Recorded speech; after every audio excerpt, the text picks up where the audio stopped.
Hello friends, this is Prince and welcome back to brain Olympic. और इस video में हम लोग बात करने वाले हैं क्लास 11th एनसीईआरटी मैथ जो हमारा चैप्टर 2 रिलेशन एंड फंक्शंस है उसके कार्टेशियन प्रोडक्ट पे। इस वीडियो में हम लोग डिस्कस करेंगे कि आखिर की कार्टेशियन प्रोडक्ट होता क्या है। ठीक है, ये लेक्चर 3 है हमारा। कार्टेशियन प्रोडक्ट को हम लोग क्लियर करने वाले हैं। ठीक है, कार्टेशियन प्रोडक्ट का हम यहाँ पे डेफिनेशन लिख दिए, काफी लंबा चौड़ा लग रहा होगा डेफिनेशन ना। हाँ, लिख दिए तो है, लेकिन एनसीईआरटी में देखिएगा इसका डेफिनेशन काफी छोटा है। वैसे डेफिनेशन वैसे में पूछता नहीं है। ठीक है, यहाँ पे हम इसमें थोड़ा क्लियरिटी है, इस वजह से हम ये वाला डेफिनेशन लिखे हुए हैं। क्या बोलता है कार्टेशियन प्रोडक्ट में? बहुत आसान सा चीज है। Cartesian product of two sets A and B is the, यहाँ पे देखिए एक चीज छूट गया, A and B is the set of all those ordered pairs whose first coordinate is an element of A and the second coordinate is an element of B. This set is denoted by A cross B and read as A cross B, या फिर इसको हम लोग product of set A and B भी बोल सकते हैं। समझिए क्या कह रहा है। पहले यहाँ पे देखिए कुछ टर्म्स आया है, उसको समझिए। एक तो यहाँ सेट क्लियर है क्या होता है। ठीक, ऑर्डर्ड पेयर, इसकी जस्ट पिछले वाले वीडियो में हम लोग बात कर चुके हैं ऑर्डर्ड पेयर किस तरह से होता है ना।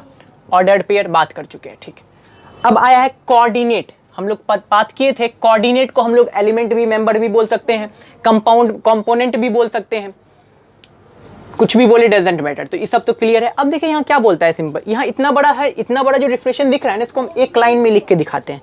एक लाइन में सिंबॉलिकली कैसे होता है देखिएगा आराम से। एक लाइन में सिंबॉलिकली कैसे लिख सकते हैं, मात्र एक लाइन में। देखिए क्या बोलता है, Cartesian product of set A and B.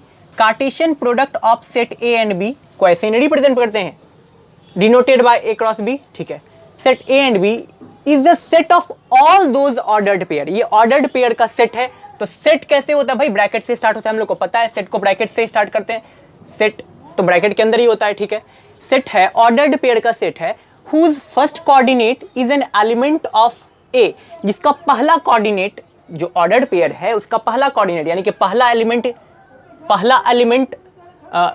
क्या बोला whose first coordinate is an element of A and the second coordinate is an element of B, यानी कि जो दो एलिमेंट है A और B, इसमें सच दैट जो पहला एलिमेंट है वो हमारा first coordinate of N element of A। First किसका एलिमेंट है? A का। एंड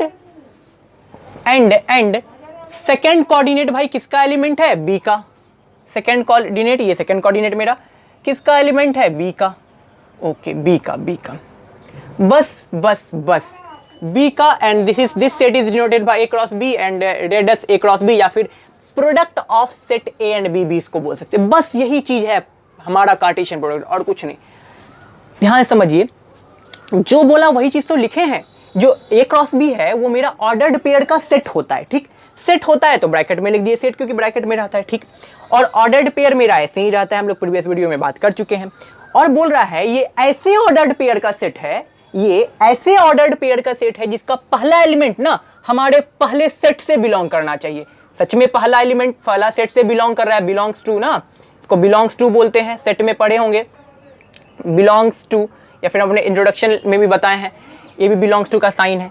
पहला एलिमेंट किससे बिलोंग कर रहा है? सेट ए से, यानी कि पहला जो सदस्य है, पहला जो मेंबर है, पहला जो कंपोनेंट है, पहला जो एलिमेंट है, पहला जो कोऑर्डिनेट है, कुछ भी बोल सकते हैं ना, ये सब चीज हम बताएं अपने इंट्रोडक्शन लेक्चर में। तो पहला जो एलिमेंट है किससे बिलोंग कर रहा है? सेट ए से। और जो दूसरा एलिमेंट है वो किससे बिलोंग करना चाहिए? सेट बी से। इसी को हम लोग बोलेंगे Cartesian product of A cross B. Cartesian product of A cross B. अब एक चीज और जरा ध्यान दीजिए, यहाँ पे सेट ए और बी था। अगर मान के चलिए कोई पी और क्यू सेट हो, तो इसका कार्टेशियन प्रोडक्ट हम पी क्रॉस क्यू लिखेंगे ना। तो जरूरी नहीं है कि कार्टेशियन प्रोडक्ट को हमेशा ए क्रॉस बी से ही डिनोट करते हैं। ऐसा इसलिए यहाँ पे बोला है क्योंकि सेट यहाँ पे ए और बी लिया है। अगर हम सेट मेरा पी और क्यू रहे तो हम ऐसे लिखेंगे। अगर मेरा सेट एक्स और वाई रहेगा तब एक्स क्रॉस वाई लिखेंगे हम लोग। ठीक है, तो ऐसा नहीं कि रट लेना है भाई ए क्रॉस बी के रूप में ही होता है मेरा कार्टेशियन, क्योंकि यहाँ पे लिखा हुआ है ना this set is denoted by A cross B. तो ऐसा नहीं कि भाई हर Cartesian product A cross B से ही डिनोट हो, वो तो हमारा सेट पे डिपेंड करेगा कि कौन सा सेट है और कौन से सेट का कार्टेशियन प्रोडक्ट हमको निकालना है।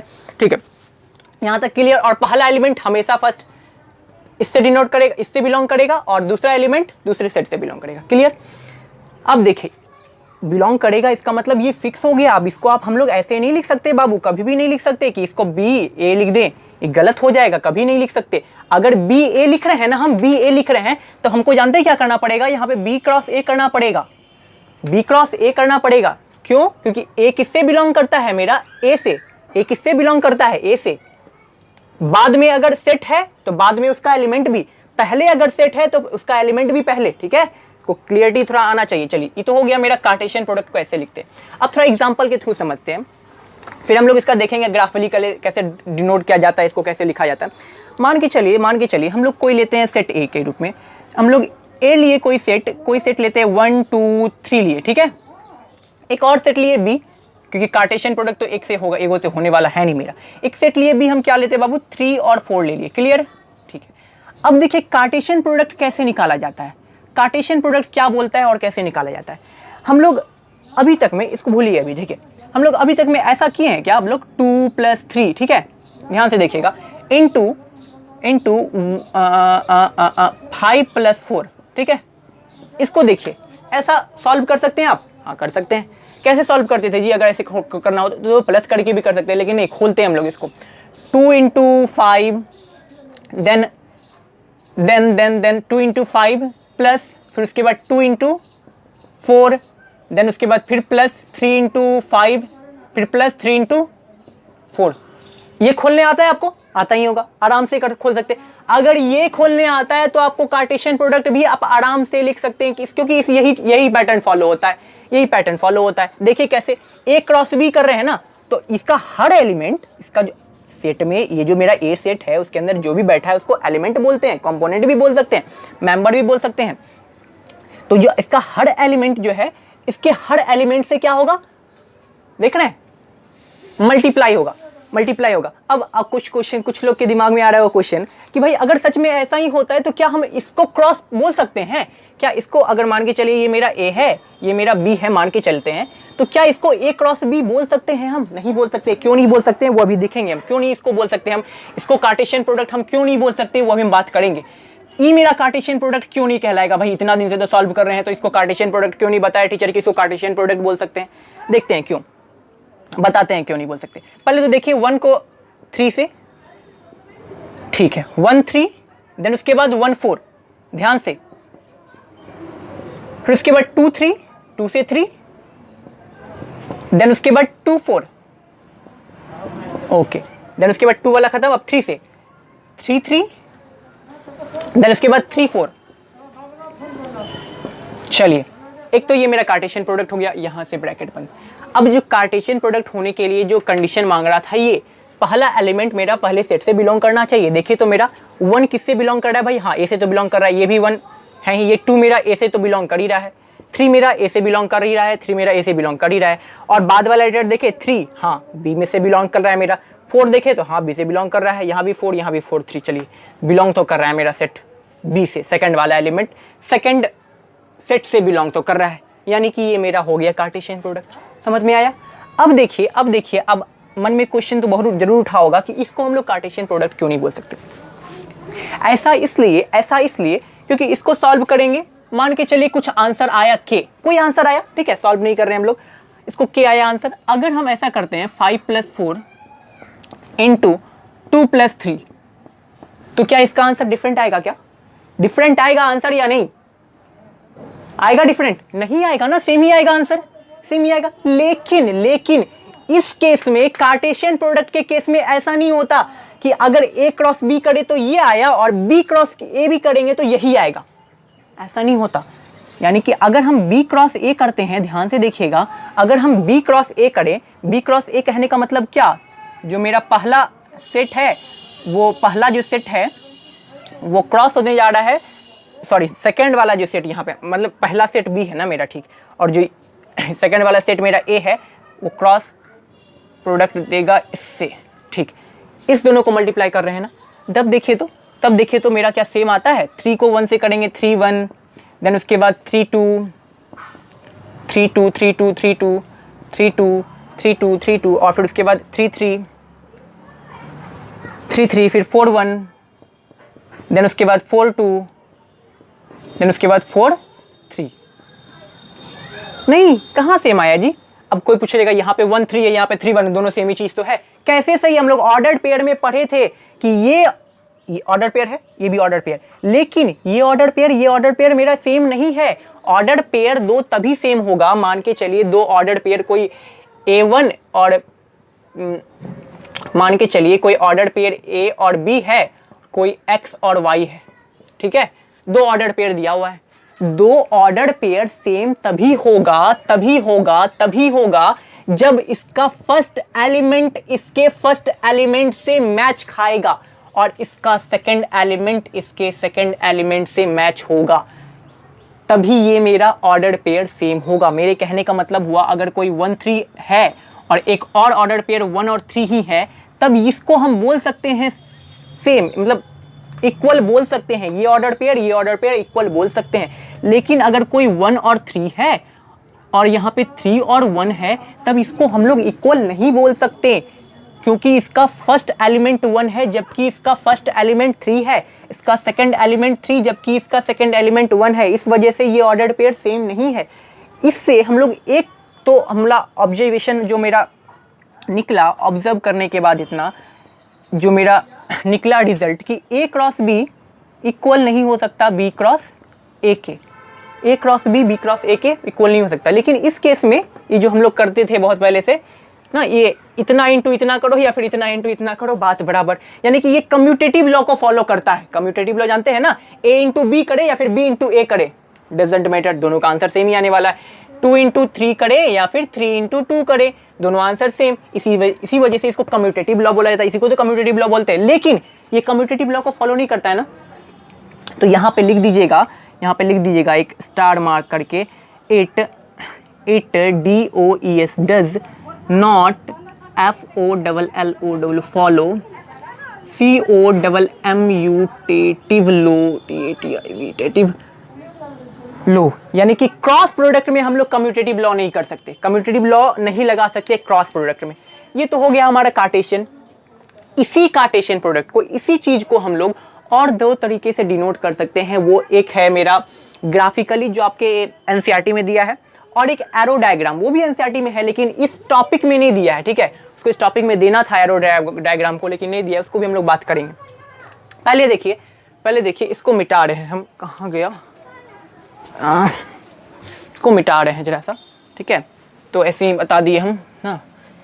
अब देखिए कार्टेशियन प्रोडक्ट ऐसे लिखते हैं, लिखने के लिए आ गया ना आराम से। अगर मान के चलिए कोई अगर हमको अगर हमको हमको दिया है 1 और 2 और B दिया है हमको 2 और 3, तो कार्टेशियन प्रोडक्ट कैसे लिखेंगे? A क्रॉस B कैसे लिखेंगे? यानी कि 1 और 2 मेरा मल्टीप्लाई होगा 2 और 3 से ना, तब इसको 1 2 और 1 3, देन 2 2 फिर 2 3 कॉमा ना, ऐसे करके लिखेंगे कार्टेशियन प्रोडक्ट। कार्टेशियन प्रोडक्ट में कुछ है नहीं, अब आसानी। अब देखिए जरा सा इसको हम लोग ग्राफिकली कैसे डिनोट कर सकते हैं। सेम यही मेरे पास सेट दिया गया है जो आपके एनसीईआरटी में दिया है, पहले उसको देखते हैं, ठीक है। ग्राफिकली, बाय ग्राफिकली कैसे डिनोट कर सकते हैं? बाय GRAPHACALL, बाय ग्राफिकली कैसे डिनोट करेंगे इसको? मान के चलिए मेरा यही सेट, हम इसी सेट को लेके चल रहे हैं, ठीक है, ये दोनों सेट को लेके एक परपेंडिकुलर दो लाइन ड्रॉ करते हैं, एक एक्स एक्सिस की ओर, एक वाई एक्सिस की ओर, ठीक है। लेकिन ये ना तो एक्स एक्सिस को मानना है ना ही इसको वाई एक्सिस मानना है। बस समझ लेना है कि मान के मतलब ये ना तो एक्स एक्सिस होता है ना तो वाई एक्सिस होता है, बस मान लेना है कि नहीं, बस ये एक्स एक्सिस है, ये वाई एक्सिस है, और ये ओ दे रहे हैं, ओ दिए हैं, जीरो नहीं, ओ ओ ओ ओ ओ जीरो नहीं। जीरो तब होता ना जब ये एक्स एक्सिस होता है, वाई एक्सिस, और एक्स एक्सिस और वाई एक्सिस जहां इंटरसेक्ट करता है वहां 0 0 ना, यहाँ पे ओ दिए हैं हम इसको, ठीक है, ध्यान में रखिएगा। अब इसको एक्स एक्सिस मान लिए, इसको वाई एक्सिस मान लिए, जैसा बताया है आपके एनसीईआरटी में उसी हिसाब से चल रहे हैं। ए है ना ये, इस एक्स एक्सिस जो मेरा ओ एक्स है, ओ एक्स पे इस ए सेट के एलिमेंट को डिनोट करते हैं। यानी कि ओ पे, ओ एक्स लाइन पे हम अगर डिनोट करें, मान के चलिए ये 1 हो गया, ये 2 हो गया, देन ये 3 हो गया, ठीक है। अब देखिए, अब बी पे बात करें। बी मेरा क्या है बाबू? 3 और 4 है, ये अगर मेरा 3 हो गया और ये मेरा 4 हो गया, ठीक है। ठीक, एक इसको ऐसे कर देते हैं, ऐसे कर दिए ना, ऐसे ऐसे, वो एरो कुछ ऐसे ऐसे कट मार्क है उसमें ना। अब देखिए जो इंटरसेक्ट पॉइंट होगा ना, इंटरसेक्ट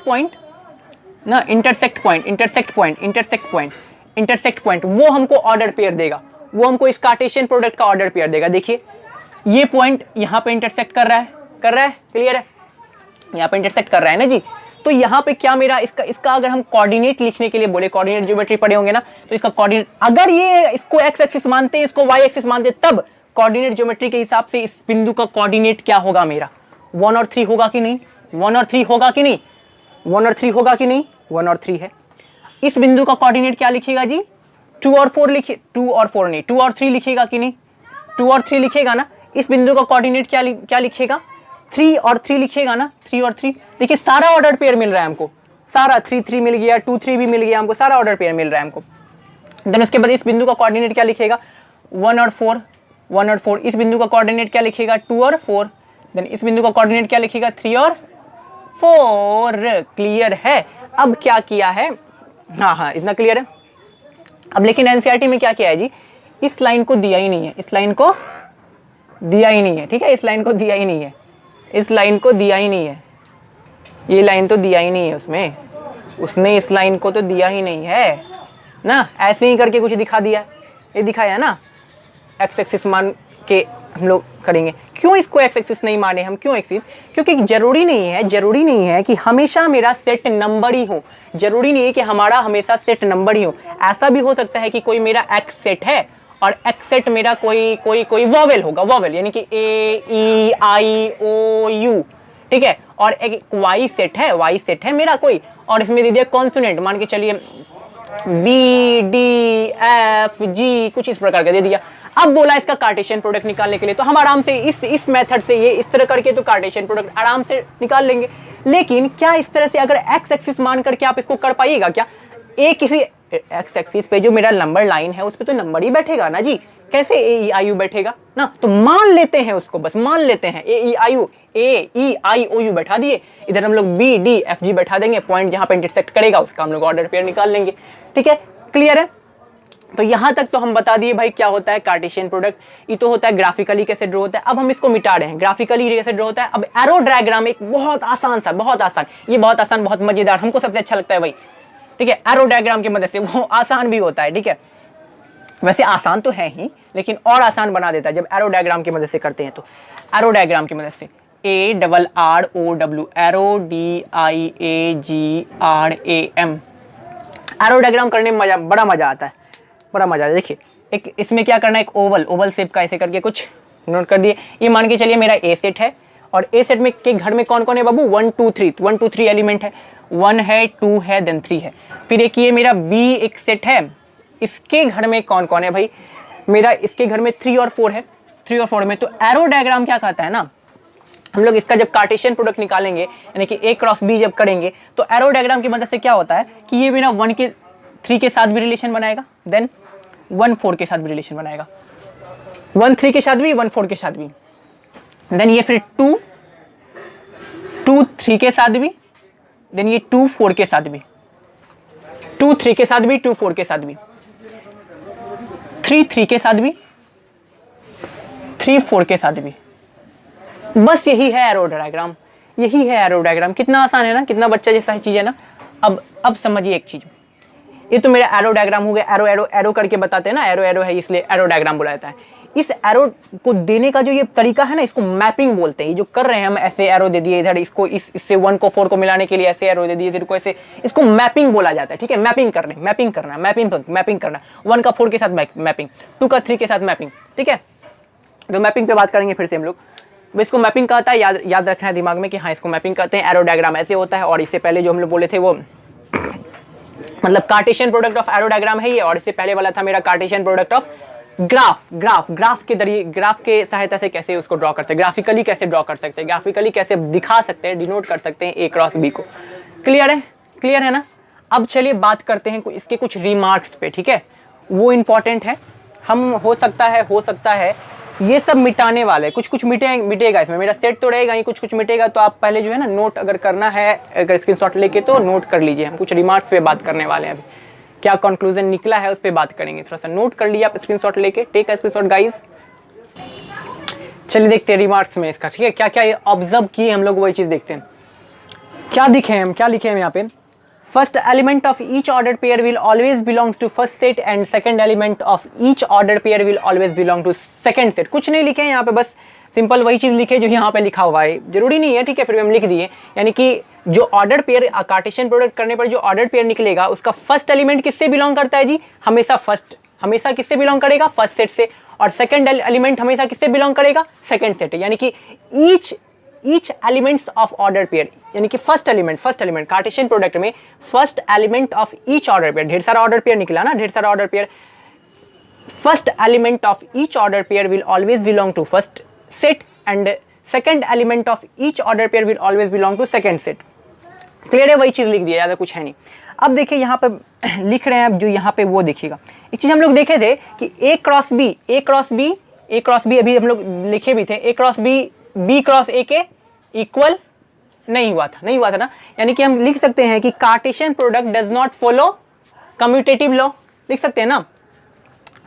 कार्टेशियन प्रोडक्ट यहाँ पे लिख देते हैं, Cartesian product does not follow CARTESIN, Cartesian product PRODUCT product does not follow FOLLOW follow COMMUTATIVE law, ठीक है, इस कम्यूटेटिव लॉ को फॉलो नहीं करता। यानी कि कहने का मतलब ये हुआ कि ए क्रॉस बी इक्वल नहीं होगा कभी भी बी क्रॉस ए के, ठीक है, बी क्रॉस ए के।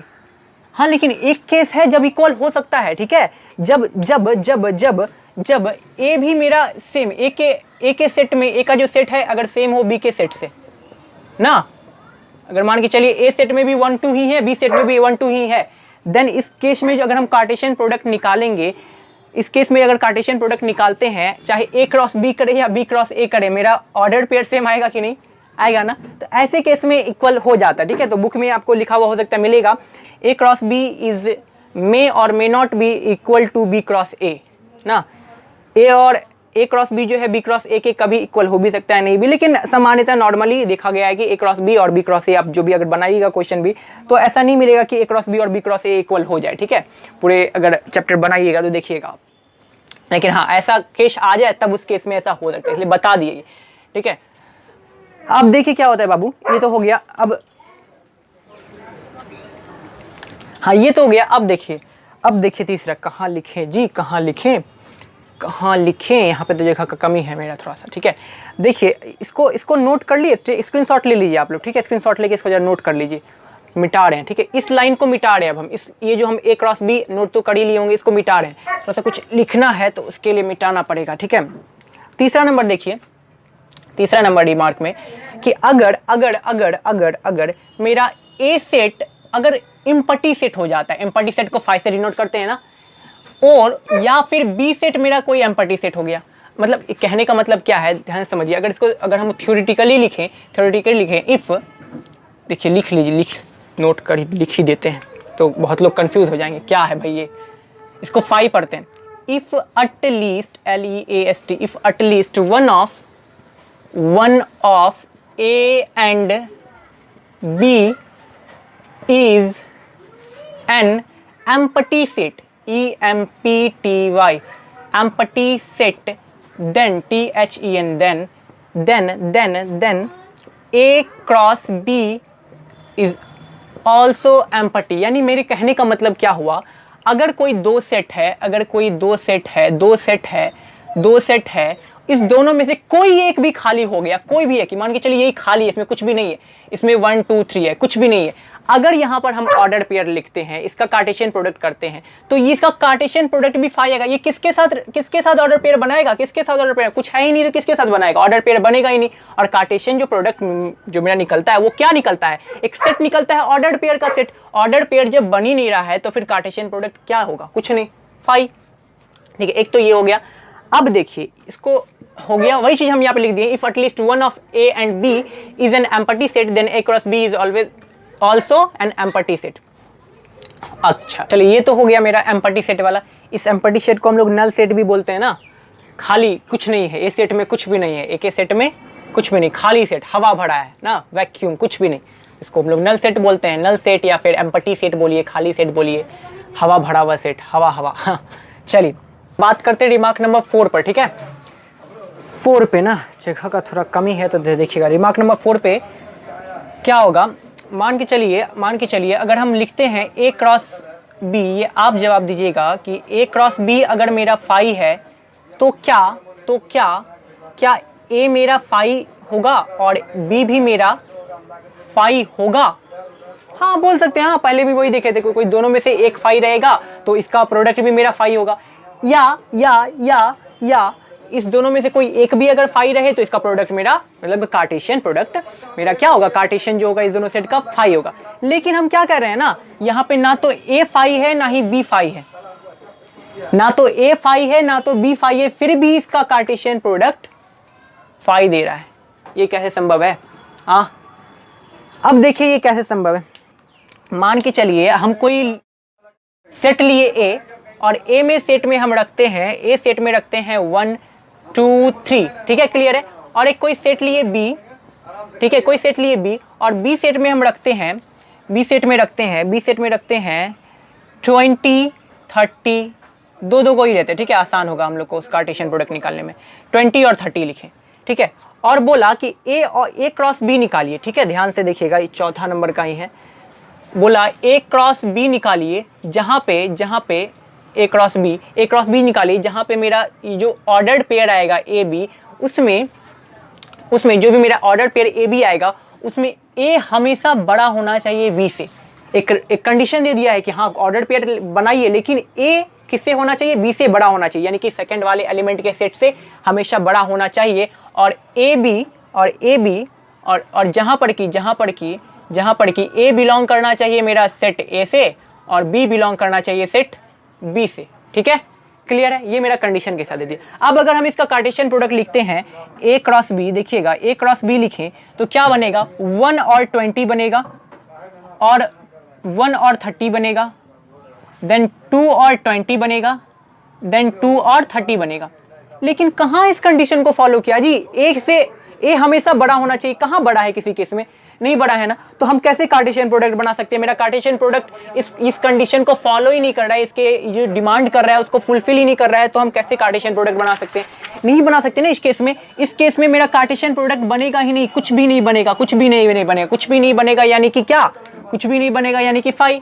यानी कि इससे मेन चीज क्या सीखने को मिला जी, यह मेन चीज क्या सीखने को मिला कि अगर मेरा ए क्रॉस बी फाई हो तो ऐसा नहीं कि ए भी फाई होगा बी भी फाई होगा, ठीक है। हम ये कहना चाह रहे हैं, अगर मेरा कार्टेशियन प्रोडक्ट कोई दो सेट का कार्टेशियन प्रोडक्ट मेरा फाई दिया है तो ऐसा नहीं कि मेरा पहला सेट भी फाई हो और दूसरा सेट भी फाई हो, ऐसा नहीं, ठीक है। दोनों ही ऐसा हो सकता है, दोनों ही ऐसा नहीं कि भाई फाई ही होगा तभी मेरा कार्टेशियन प्रोडक्ट फाई देगा, दोनों मेरा फाई नहीं, यानी कि ए मेरा में कुछ सेट है, बी में भी कुछ सेट है। क्या क्या माने थे भाई, 1 और 2 माने थे, 20 और 30 माने थे ना। खाली सेट कहाँ है, नल सेट कहाँ है, एम्पटी सेट कहाँ है, फाई कहाँ है, मेरा ए सेट फाई नहीं है, बी भी सेट फाई नहीं है। लेकिन इसके बावजूद ए क्रॉस बी मेरा क्या मिल रहा है, ए क्रॉस बी मेरा क्या मिल रहा है, फाई मिल रहा है, कुछ नहीं मिल रहा है। तो इस वजह से हम कह सकते हैं कि भाई जरूरी नहीं कि अगर ए क्रॉस बी फाई हो तो ए भी मेरा फाई हो, ए सेट भी और बी सेट भी मेरा फाई हो।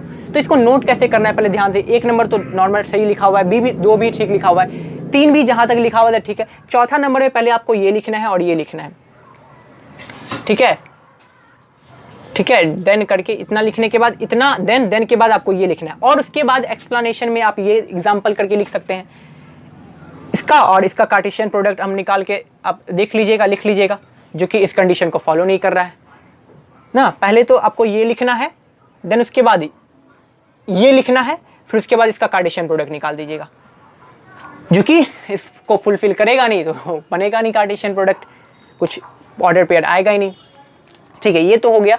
अब बात करते हैं, चौथा नंबर हो गया एक और कहाँ रखें, एक और हम क्या कर रहे हैं, मिटा रहे हैं अब, ठीक है। अब मिटाएंगे हम थोड़ा सा, तो मिटा रहे हैं इसको, स्क्रीनशॉट लेना है तो आप लोग लेके नोट कर लीजिए। अब हम मिटा रहे हैं, ठीक है। देखिए एक और 2 सेट दिया है, ठीक है। अब क्या लिखेंगे हम कि 2 सेट दिया है, दोनों में से एक एम्पटी वाला तो हो गया मेरा केस, एक इनफाइनाइट सेट होगा और एक नॉन एम्पटी सेट, ठीक है। इफ चौथा नंबर देखिएगा, चौथा नंबर इफ ध्यान से, if one of A and B is an, इन दोनों में से कोई एक is an empty set, empty नहीं, सॉरी इनपटी वाला खान तो हो गया, इज एन इनफाइनाइट समझते हैं ना, खत्म नहीं होने वाला, infinite set and OTHER other is a non empty set, यानी कि कुछ ना कुछ इसमें एलिमेंट है, non EMPTY non empty set, then यानी कि क्या कहने का मतलब हुआ, इसका एक पिक्चर के थ्रू समझिए इसको। कहने का मतलब हुआ कि कोई ए सेट है मेरा, कोई मेरा ए सेट है, कोई मेरा बी सेट है, और एक सेट मेरा दोनों में से कोई one of A and B दोनों में से कोई भी एक जो है मेरा इनफाइनाइट सेट है। मान के चलिए ये जो है रियल नंबर का सेट है, क्या सारे रियल नंबर को आप लोग पाइएगा? -1 0 1, फिर उसके बाद 2 3 4 5, उधर ऊपर भी जाएगा नीचे भी जाएगा, रियल नंबर कितना इनफाइनाइट सेट हो गया ना। यानी कि अगर ये रियल नंबर का सेट है तो सारे रियल नंबर को लिख पाना मुश्किल है। बट अगर कोई ये नॉन एम्पटी सेट है और ये फाइनाइट सेट हुआ मेरा, मतलब कि हाँ 1 2 3 ही है बस, उसके बाद कुछ नहीं है इसमें, लेकिन एक मेरा क्या है, इनफाइनाइट सेट है, एक फाइनाइट सेट है। कहने का मतलब एक नॉन एम्पटी सेट, एक मेरा नॉन एम्पटी सेट, कहने का मतलब खाली सेट नहीं है ये मेरा, और ये मेरा इनफाइनाइट सेट है।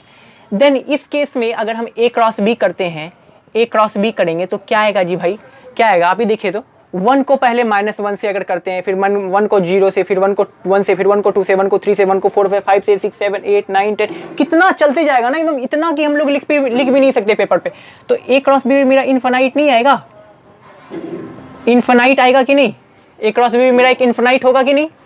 इनफाइनाइट ऑर्डर पेयर का सेट होगा ना, एक इनफाइनाइट ऑर्डर पेयर का सेट देगा ये A क्रॉस B। कब? जब एक मेरा नॉन एम्पटी सेट हो और दूसरा मेरा इनफाइनाइट सेट हो। यानी कि कहने का मतलब हुआ एक मेरा फाइनाइट सेट है, नॉन एम्पटी सेट कहने का मतलब, इसको हम लोग नॉन एम्पटी सेट को फाइनाइट सेट भी कह दीजिए तो कोई दिक्कत नहीं।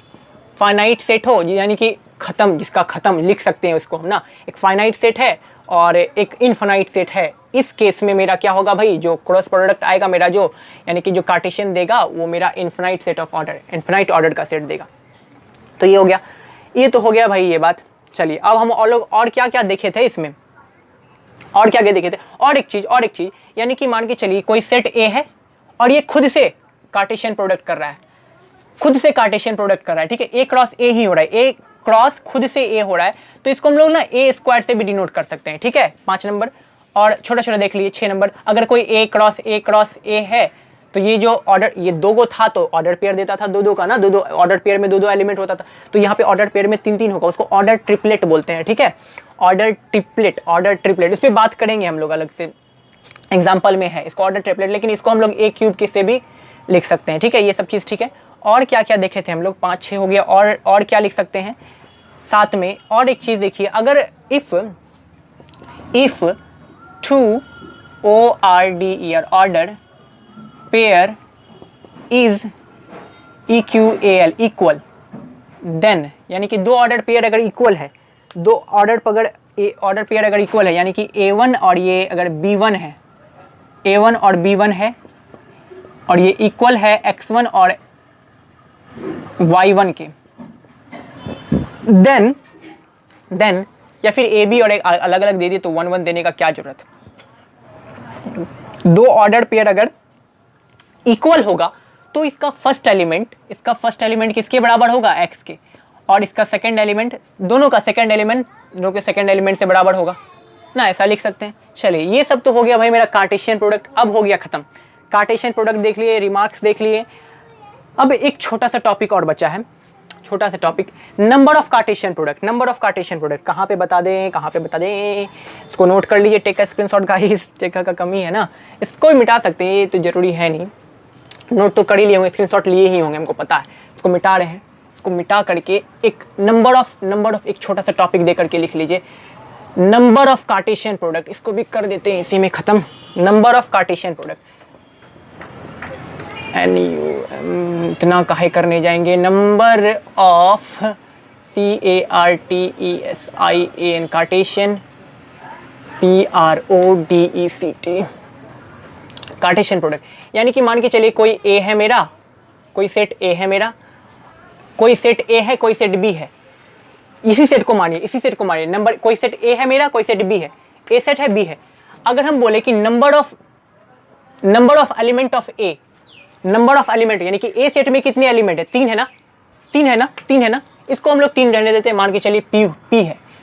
आपके एनसीईआरटी में जैसे दिया उसी तरह से बता रहे हैं। नंबर ऑफ 2 सेट है, अगर पहला सेट का एलिमेंट का संख्या P है और number of set B is equal to मेरा कुछ भी है, यहाँ पे इसी से फॉर्मूला भी एग्जांपल के रूप में देख लेंगे हम लोग कि भाई काम करता है कि नहीं मेरा formula. Number of element A is equal to P अगर, और number of element B is equal to मेरा Q होता है, then number of Cartesian product A cross B होगा मेरा PQ। A क्रॉस B क्या होगा मेरा PQ। अब इस एग्जांपल को देखिए, number of element of set A, number of element of set A क्या है भाई, 3 है, जो कि मेरा P माने हैं, और ये यहाँ पे क्या है 2। Number of element of set B, number of element of set B हम क्या माने हैं, 3 और 4 है, यानी कि 2 गो है। देखिए तो P इंटू Q करेंगे ना, तो number of A cross B मेरा क्या होता है, P इंटू Q, यानी कि 3 इंटू 2 6। क्या दिखे तो मेरा 6 निकला है। सेम है कार्टेशियन 1 2 3 4 5। यस, हाँ, फॉर्मूला वर्क्स, यानी कि ये फॉर्मूला हो गया, बस इसको याद रखना है और कुछ है नहीं ना। ये फॉर्मूला हो गया कार्टेशियन प्रोडक्ट ना, कार्टेशियन यहाँ से यहाँ तक का ना, तो हम लोग ऐसे देख लिए ना। एक एग्जांपल नीचे में कर दीजिएगा, ये वाला एग्जांपल नीचे दे दीजिएगा तो अच्छा रहेगा, समझने में बहुत। ये Q है मेरा। अब मिलेंगे हम लोग अगले वीडियो में गाइस कुछ एग्जांपल्स के। Thank you, take care.